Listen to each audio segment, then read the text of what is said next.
रात के 11 बज रहे थे और पिंकी अपने बिस्तर पर उदास बैठी थी। कभी वो खिड़की के बाहर जाती है तो कभी बिस्तर पर चुपचाप बैठ जाती, कभी बाहर बालकनी में जाकर खड़ी हो जाती। उसके हाव भाव बता रहे थे कि वो किसी का इंतजार कर रही थी। पिंकी, पिंकी, क्या बात हो गई?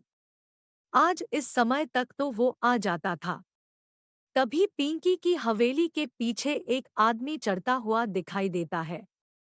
उसने अपने चेहरे को बड़ी सी तौलिए से ढक रखा था। धीरे धीरे ऊपर चढ़ता हुआ वो पिंकी की बालकनी तक पहुंचा और दबे पांव पिंकी के कमरे में प्रवेश कर गया। पिंकी बिस्तर पर चुपचाप बैठी हुई थी। उसने पीछे से पिंकी के दोनों आंखों को अपने हाथ से ढक लिया और उससे पूछा, बताओ कौन? पिंकी ने उसके हाथों को पहले तो प्यार से छुआ और फिर उसे झटकते हुए बोली, मनीष, 2 दिन हो गए, तुम्हें फुर्सत नहीं है मेरे पास आने की? तुम्हें पता है तुम्हारे बिना मेरी हालत जल बिन मछली की तरह हो गई है। ये कहकर पिंकी ने उस युवक को गले से लगा लिया। पिंकी की बातों को सुनकर उस युवक ने अपने चेहरे से तौलिया हटाया और फिर कहा, मनीष, आपको पता नहीं है क्या? मालिक ने मुझे 2 दिनों के लिए शहर भेजा था। 5 लाख की रकम किसी को भिजवानी थी और फिर वहां से कुछ लाना था।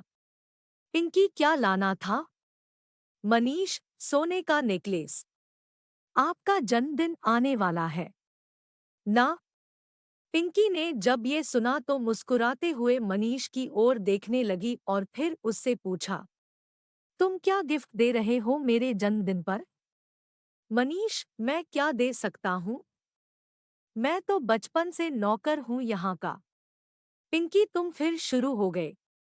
कोई नौकर और मालिक नहीं होता यहाँ, और जहाँ तक गिफ्ट की बात है, तुमसे महंगा गिफ्ट मुझे कोई नहीं दे सकता।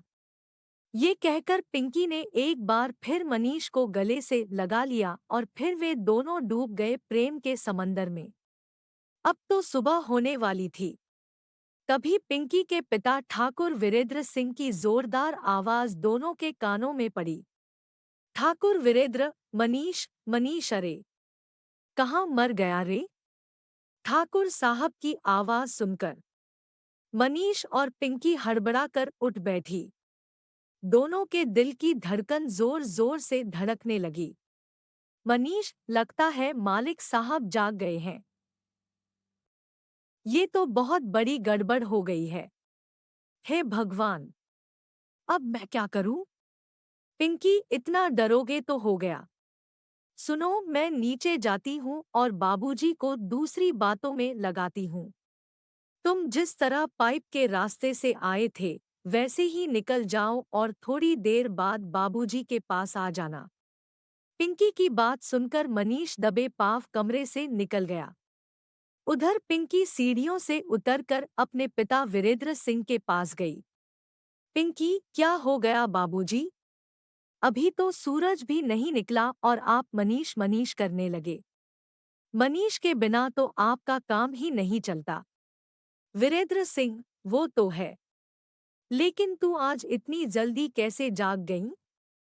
9 बजे के पहले तो तेरी आंख नहीं खुलती और आज 4:30 बजे ही। तभी वहां पर मनीष आ जाता है। उसे देखकर वीरेंद्र सिंह उस पर चिल्लाते हुए कहते हैं, कहाँ मर गया था रे तू? तुझे आवाज दे देकर आ बैठ गया मेरा। मनीष, मालिक, वो भैंसिया चिल्ला रही थी इसलिए उसे चारा देने गया था। वीरेंद्र, सुन, तुझे पता है ना आज पिंकी का जन्मदिन है। शाम को बड़ी पार्टी है। कई लोग आएंगे उसमें, और हाँ, पार्टी में वीरपाल जी भी अपने बेटे ऋषभ के साथ आ रहे हैं। उनका विशेष ध्यान रखना। मैं चाहता हूँ कि पिंकी की शादी ऋषभ से हो जाए। और हाँ, एक बात और, मालकिन भी केशव के साथ शहर से आ रही है, तो तू उन्हें लेने दोपहर में स्टेशन चले जाना। मनीष पिंकी के यहाँ नौकर का काम करता है। हालांकि उसे ग्रेजुएशन में गोल्ड मेडल मिला था। अगर वो शहर चला जाता है तो उसे अच्छी नौकरी मिल जाती। लेकिन ठाकुर साहब का कर्ज उसके परिवार पर होने के कारण वो इनके यहाँ काम करता था और बिना उसे चुकाए वो कहीं जा नहीं सकता था। मनीष, कैसे चला जाऊं पिंकी? तुम्हारे पापा की नौकरी छोड़कर? तुम्हें पता है ना कितना कर्जा है उनका हमारे ऊपर? बिना उसे चुकाए गया तो वो मेरे बूढ़े माँ बाप को बहुत परेशान करेंगे। पिंकी, मनीष, तुम बेवकूफ हो।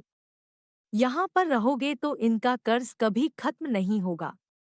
तुम्हारे दादा ने मात्र 80 रुपया मेरे दादा से उधार लिए थे।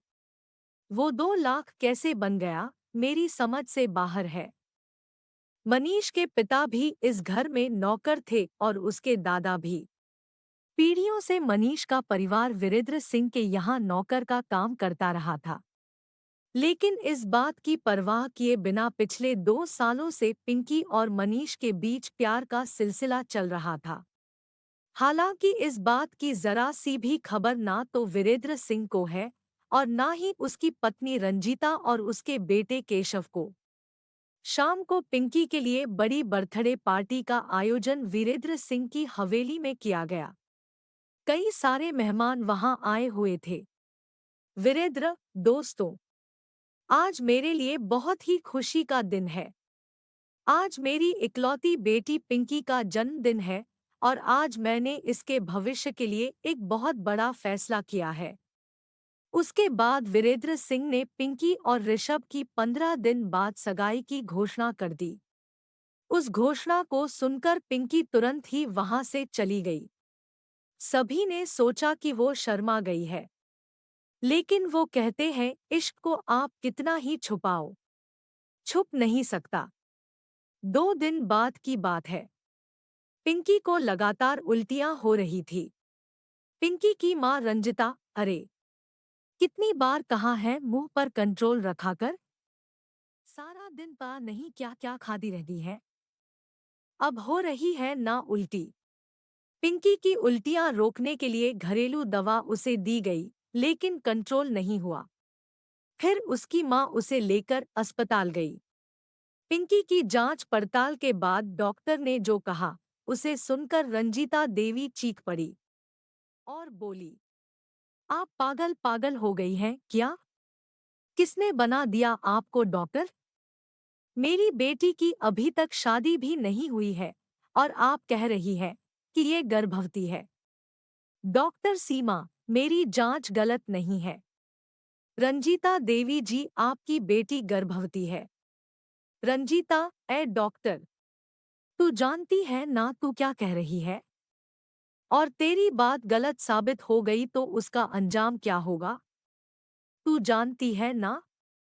रंजीता देवी डॉक्टर को धमका रही थी। तभी उनकी बातों को काटते हुए पिंकी ने कहा, माँ, डॉक्टर ठीक कह रही है। अपनी बेटी की बातों को सुनकर रंजीता देवी चौंक गई। घर वापस आकर पिंकी ने सारी बातें अपनी माँ को बताईं। उसने ये भी बताया कि उसके और मनीष दोनों ने छुपकर मंदिर में शादी भी कर ली है। ये सब बात सुनकर रंजीता ने कहा, ये क्या सत्यानाश कर दिया तूने? अरे, कुछ तो हम लोगों का मान रखा होता। हम लोग ठाकुर हैं और तुमने अपने यहाँ के नौकर से प्यार कर लिया और ना सिर्फ प्यार किया बल्कि उसके साथ मुंह भी काला कर लिया। करम जली, तू पैदा होते ही क्यों मर नहीं गई? शाम तक ये बात वीरेंद्र सिंह और उनके बेटे केशव को पता लग गई। दोनों का खून खौल उठा। केशव उसी समय राइफल लेकर मनीष को मारने के लिए निकल रहा था। तभी सामने से मनीष आता हुआ दिख रहा है। केशव ने आव देखा न ताव, बंदूक उसके ऊपर तान दी। पिंकी भागी भागी आई और मनीष के सामने खड़ी हो गई और बोली, ये क्या कर रहे हैं केशव भैया? मनीष को छोड़ दो, मैं इससे बहुत प्यार करती हूँ। पिंकी की बात सुनकर केशव ने बंदूक के भारी हिस्से से पिंकी के सिर पर मारा। वो बेचारी लहूलुहान हो गई। पिंकी की हालत देखकर मनीष ने केशव की राइफल को अपने हाथ में पकड़ लिया और उससे कहा, अगर आपने एक बार और पिंकी पर हाथ उठाया तो मुझसे बुरा कोई नहीं होगा। उसकी बात को सुनकर वीरेंद्र सिंह और केशव ने अपना आपा खो दिया। केशव, दो कोंधी के नौकर, तू हमें धमका रहा है? केशव को गुस्से में देख वीरेंद्र सिंह ने कहा, पानी सर के ऊपर जा चुका है केशव, इसलिए इसे छोड़ना मत। इसने बहुत बड़ी गलती की है। कल को कोई और ऐसी गलती करने की जरूरत न करे, इसलिए इसको इस बात की सजा देना बहुत जरूरी है। पिता की बातों को सुनकर केशव ने एक बार फिर से बंदूक की नाल मनीष की ओर की। एक जोरदार धमाका हुआ और कुछ देर के लिए चारों तरफ खामोशी छा गई। लेकिन जब खामोशी टूटी तो केशव के सामने उसकी तड़पती हुई बहन पिंकी थी। पिंकी, मनीष भाग जा तू। भाग यहाँ से, ये लोग तुम्हें जिंदा नहीं छोड़ेंगे। इन लोगों की नज़र में प्यार की कोई अहमियत नहीं है। वीरेंद्र, ये प्यार है, प्यार। शादी के पहले दूसरे के बच्चे को पेट में लेकर घूम रही हो और उसे प्यार कह रही हो। अपने पापा की बात सुनकर पिंकी ने कहा, शादी तो हमने भगवान के सामने कर ली है पिताजी। ईश्वर गवाह है हमारे प्यार और शादी का। आप लोग इस रिश्ते को स्वीकार कर लीजिए पिताजी। वीरेंद्र सिंह, हम ठाकुर हैं। हमारे यहाँ अवैध रिश्ते बनाए जाते हैं, स्वीकार नहीं किए जाते। ये कहकर वीरेंद्र सिंह ने अपने बेटे के हाथ से राइफल छीन ली और उसे एक गोली और मार दी। उसके बाद मनीष को भी मार दी। एक बार फिर से एक प्यार ने बीच रास्ते में ही दम तोड़ दिया, क्योंकि वो प्यार अमीर और गरीब के बीच था। दोस्तों, लोग भले ही कहते हैं कि प्यार अमीरी और गरीबी नहीं देखता, लेकिन सच इससे कोसों दूर है। लेकिन वो कहते हैं ना कि प्यार को जितना रखोगे वो उतना ही वेग से बढ़ेगा।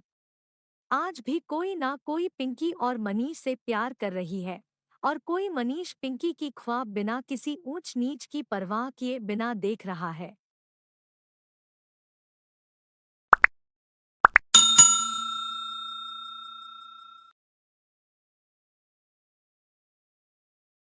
रात में करीब 10 बज रहे थे। अपने बिस्तर पर लेटी निशा फोन पर समीर से प्यार भरी बातें कर रही थी। लेकिन समीर ने जैसे ही निशा से अगले दिन होटल में मिलने की बात कही तो उसके दिल की धड़कनें तेज हो गई। उसे समझ नहीं आ रहा था कि वो उसकी बात का जवाब हाँ में दे या ना में। समीर की बातों को सुनकर निशा ने अपने कांपते होठों से कहा, कौन सा होटल में आना है? Sameer, hotel blue diamond. कुछ गड़बड़ तो नहीं होगी ना समीर? समीर, कैसी गड़बड़? निशा, किसी को पता तो नहीं लागेगा हमारे रिश्तों के बारे में? समीर, डर लग रहा है निशा, तो मिलना कैंसिल कर दें? निशा थोड़ी देर खामोश रही। उसने अपने बिस्तर के सामने रखे अपने पति पंकज की तस्वीर की ओर देखी। फिर कुछ सोची और समीर से कहा, जब प्यार किया तो डरना क्या? मैं आ रही हूँ तुमसे मिलने। अगले दिन निशा समीर से मिलने होटल ब्लू डायमंड पहुंच गई। उसने लाल रंग की साड़ी पहन रखी थी। होठों पर उसी रंग की मैचिंग लिपस्टिक, कानों में बड़े बड़े टॉप्स, खुले बालों में वो किसी अप्सरा के जैसी लग रही थी। उसने होटल के रिसेप्शन पर जाकर कहा, निशा, रूम नंबर 311। होटल के रिसेप्शन पर खड़ी रिसेप्शनिस्ट ने उसकी ओर मुस्कुराकर देखा और कहा, रिसेप्शनिस्ट, थर्ड फ्लोर, साइड से चौथा कमरा। निशा, मेरी बुकिंग है आज की। रिसेप्शनिस्ट, जी मैम। ये रही आपके कमरे की चाबी। ऊंचे सैंडल पहने खटखट करती हुई निशा रूम नंबर 311 में पहुंची। दरवाजा खोला और कमरे में प्रवेश कर गई। अभी उसे कमरे में आए 5 मिनट भी नहीं हुए थे कि तभी दरवाजे पर दस्तक हुई। दस्तक की आवाज से निशा के दिल की धड़कन फिर से बढ़ गई। उसने कमरे के अंदर से पूछा, कौन है? दूसरी तरफ से आवाज आई, रूम सर्विस। निशा ने जैसे ही दरवाजा खोला, उसके चेहरे पर मुस्कान आ गई। निशा, समीर तुम?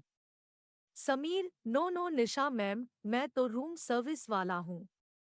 ये कहते हुए वो कमरे के अंदर आ गए और निशा के सामने घुटनों के बल पर बैठ गया और एक गुलाब का फूल उसे देते हुए कहा, मैम बताइए ये बंदा आपकी क्या खिदमत कर सकता है? निशा ने उसके हाथों से गुलाब लिया और कहा, बस ये बंदा मुझे ढेर सारा प्यार करे, ढेर सारा। ये कहकर वो समीर के गले लग गई।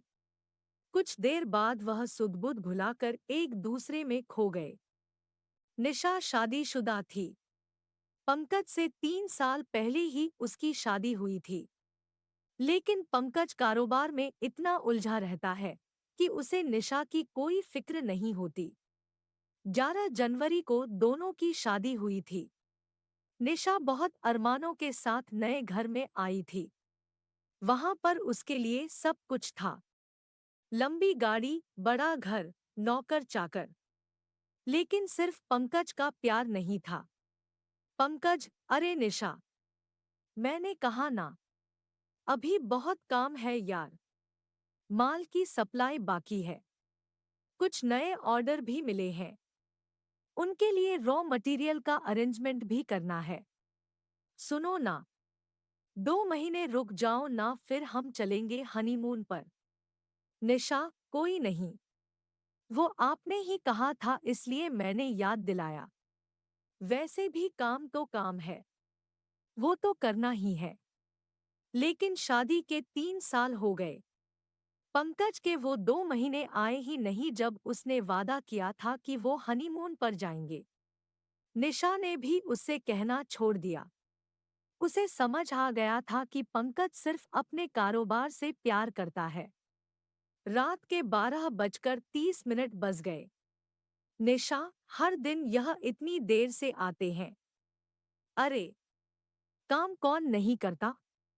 लेकिन काम के चक्कर में अपने घर को, अपनी बीवी को भूल जाना सही तो नहीं है। मुझे तो लगता है ये घर सिर्फ सोने के लिए आते हैं। इनका वश चले तो ये ऑफिस में ही सो जाएं। पिछले 2 सालों से पंकज शादी की सालगिरह पर निशा को बाहर ले जाने की बात कह रहा था। लेकिन वो भी उसे याद नहीं रहता। शादी की तीसरी सालगिरह की बात है। पंकज, अरे निशा, मैं प्रॉमिस कर रहा हूँ, आज मैं बिल्कुल भी नहीं भूलूंगा। आज हम दोनों न सिर्फ बाहर खाएंगे बल्कि लॉन्ग ड्राइव पर भी चलेंगे। और अगर मैं भूल भी गया तो मुझे शाम को 7 बजे कॉल करके याद दिला देना। ठीक है, चलो अब मुझे जाने दो। And happy anniversary. ये कहकर पंकज फैक्ट्री के लिए निकल गया। रात के 8 बज गए, पंकज घर नहीं आया। निशा ने उसे कॉल किया। निशा, क्या हुआ पंकज? आप अभी तक निकले नहीं हैं। 8 बज गए हैं। पंकज, निशा, माय डियर वाइफ, मैं भूला नहीं हूँ। थोड़ी देर और यार, मैं निकलता हूँ। एक काम करो, तुम ड्राइवर को बोलो तुम्हें होटल सनसाइन में छोड़ दे। मैं तुम्हें वहीं मिलता हूँ। निशा होटल सनशाइन में पहुंच गई। वहां पहुंचकर उसे 10 बज गए, लेकिन पंकज नहीं आया। उसने 2 बार उसे कॉल भी किया, लेकिन उसने उसका कॉल कट कर दिया। निशा, गलती मेरी ही है। मैं ही उनसे कुछ ज्यादा एक्सपेक्टेशन लगा लेती हूँ। उनकी पहली प्रायोरिटी उनका काम ही है। निशा ने घड़ी की ओर देखा। 10:30 बजने वाले थे। उसने एक बार और कॉल किया। इस बार पंकज ने कॉल पिक कर लिया। पंकज, क्या तुम बिल्कुल स्टूपिड हो क्या? अरे मैं यहाँ काम में बिजी हूँ और तुम कॉल पर कॉल किए जा रही हो। निशा, लेकिन आपने तो मुझे यहाँ होटल सनशाइन में वेट करने के लिए कहा था। पंकज, हाँ हाँ कहा था। लेकिन काम भी तो है, उसे छोड़कर आ जाऊं? सुनो, एक काम करो, तुम डिनर कर लो। मेरा आना थोड़ा मुश्किल है। निशा, आज हमारी एनिवर्सरी है पंकज। पंकज, हाँ तो क्या हुआ? तुम अकेले एंजॉय कर लो ना स्वीट हार्ट। चलो अब मैं फोन रखता हूँ, मुझे बहुत काम है। पंकज की बातें निशा के कानों में गूंजने लगी। अकेले एंजॉय कर लो ना। उसकी आंखों में आंसू आ गए। वो अपने टेबल से गुस्से में उठी और होटल से घर वापस जाने के लिए निकलने ही वाली थी कि एक बहुत ही हैंडसम लड़का उसके पास आया और बोला। लड़का, excuse me ma'am, my name is Sameer. आप किसी का वेट कर रही हैं क्या? निशा, आपको उससे क्या मतलब? समीर, देखिए, मुझे गलत मत समझिए। मैं बहुत देर से आपको देख रहा हूं कि आप परेशान हैं। किसी को बार बार कॉल भी कर रही है। कोई आने वाला है क्या? समीर की बातों को सुनकर निशा फूट फूट कर रो पड़ी। उसकी आंखों से आंसू सारे बांध तोड़कर बहने लगे। समीर, क्या हुआ मैम? आप रोने क्यों लगी? कोई प्रॉब्लम है तो आप मुझे बताइए ना। पता नहीं उस घड़ी ऐसा क्या हुआ। निशा का अकेलेपन का दुख उससे संभाला नहीं गया। उसने सारी बातें समीर से कह दी। समीर, जानती है, किसी भी रिलेशनशिप को बांधकर जो रखता है वो है प्यार। इंसान कितना भी परेशान हो, अगर प्यार से कोई गले लगा लेता है ना, तो बड़ी से बड़ी परेशानी भी बर्फ की तरह पिघल जाती है। अफसोस कि आपके पास सब कुछ रहते हुए भी प्यार से गले लगाने वाला वो शख्स नहीं है जिसके गले लगकर आप सब कुछ भूल जाएं। समीर की ये पहली मुलाकात थी। उस पहली मुलाकात में समीर का जादू निशा पर चढ़ गया था। समीर एक सिंगर था। उसकी एक एक बात निशा को बहुत पसंद आती थी। वो जिस तरह निशा का ध्यान रखता, उसकी केयर करता, ये बात निशा को बहुत अच्छी लगती। समीर को भी निशा बहुत पसंद थी। हालांकि दोनों ने कभी एक दूसरे को खुलकर नहीं कहा, लेकिन आखिर कब तक वो इससे दूर रहते? एक दिन समीर ने ही निशा को प्रपोज कर दिया। निशा, समीर, तुम जानते हो ना मैं शादीशुदा हूँ, फिर भी मुझे प्रपोज कर रहे हो? समीर, क्या मैं एक शादीशुदा से प्यार नहीं कर सकता? क्या ये किसी किताब में लिखा है? निशा, किताब में तो नहीं लिखा, लेकिन समाज में से गलत समझा जाता है। समीर, किस समाज की आप बात कर रही हैं निशा? प्यार करने से कोई समाज किसी को नहीं रोक सकता। अरे, प्यार ही तो वो शक्ति है जिससे आपका समाज चलता है। अगर उसे ही निकाल देंगे तो फिर क्या बचेगा? समीर की बातें निशा को समझ तो नहीं आई, लेकिन समीर के बिना वो नहीं रह सकती थी। दोनों छिप छिपकर मिलने लगे। उन्होंने सारी सीमाएं भी कई बार लांघ दी। उसे नहीं पता था कि समीर उसका यूज कर रहा है। उसने निशा से लाखों रुपए ऐंठ लिए थे और वो उससे अय्याशी करता था। समीर, सोने के अंडे देने वाली मुर्गी हाथ लगी है मेरे। अपनी लाइफ तो बिल्कुल सेट है।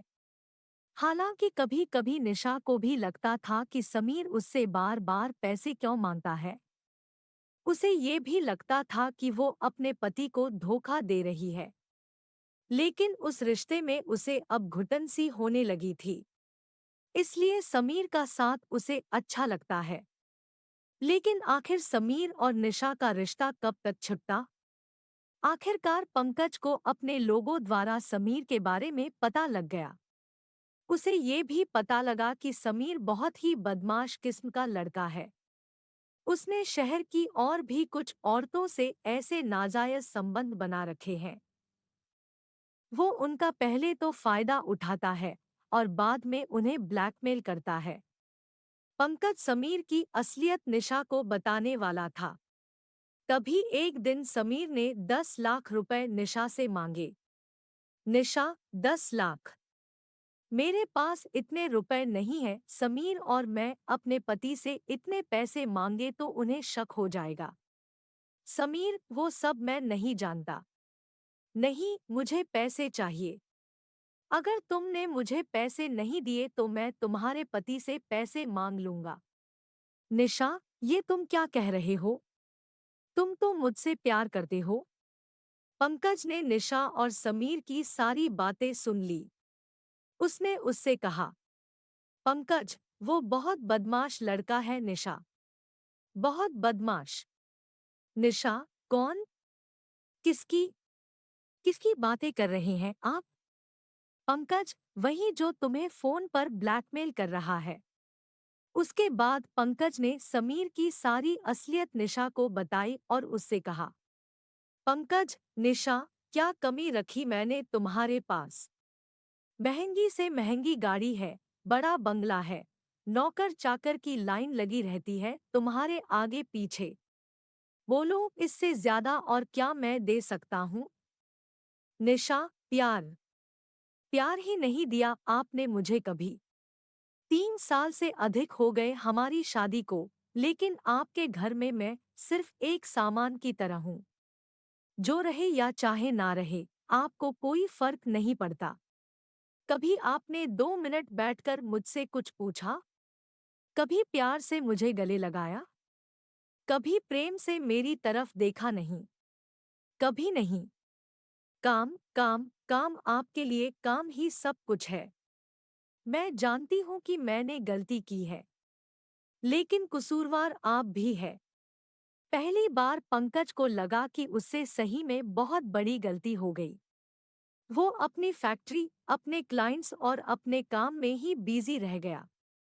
उसे 2 मिनट की फुर्सत उस शख्स के लिए नहीं थी जिसे वो अग्नि के आगे 7 फेरे लगाकर लाया था। उसे तो लगता था कि पैसा ही सब कुछ है। वो सारी चीजें निशा को दे तो रहा था, लेकिन प्यार और अपना समय वो उसे दे ही नहीं पाया जिसकी जरूरत उसे सबसे ज्यादा थी। पंकज, निशा, मैंने बहुत बड़ी गलती की है, लेकिन मैं इस गलती को सुधारना चाहता हूँ। प्लीज, मुझसे दूर मत हो। मुझे माफ कर दो। मैं वादा करता हूँ कि मैं बिल्कुल बदल जाऊंगा। निशा, आप भी मुझे माफ कर दीजिए। मुझे नहीं पता था कि वो बदमाश मेरी घरेलू परेशानी की आड़ में मेरा फायदा उठा रहा है। आप इसी समय पुलिस को फोन करिए। मुझे उस बदमाश को सबक सिखाना है। निशा ने पंकज को माफ कर दिया। गलती दोनों तरफ से हुई थी। उन दोनों को एहसास था। उसके बाद पंकज बिल्कुल बदल गया। उसे प्यार और पत्नी दोनों की अहमियत समझ आ गई।